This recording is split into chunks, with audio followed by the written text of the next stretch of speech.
আজকে 0.01 এর 1% কত? এই প্রশ্নটি সমাধান করব। ছোট একটি অঙ্ক, কিন্তু দেখেন চাকরির পরীক্ষায় এসে থাকে।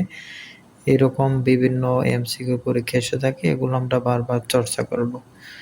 যেমন 0.01 এর মানে বোঝায় আমরা গুণ। তাহলে 1% বোঝাচ্ছে 1/100। তাহলে 0.01 ইন্টু এটা যদি আমরা করি তাহলে 0.01 তার সমান সমান হবে 0.123।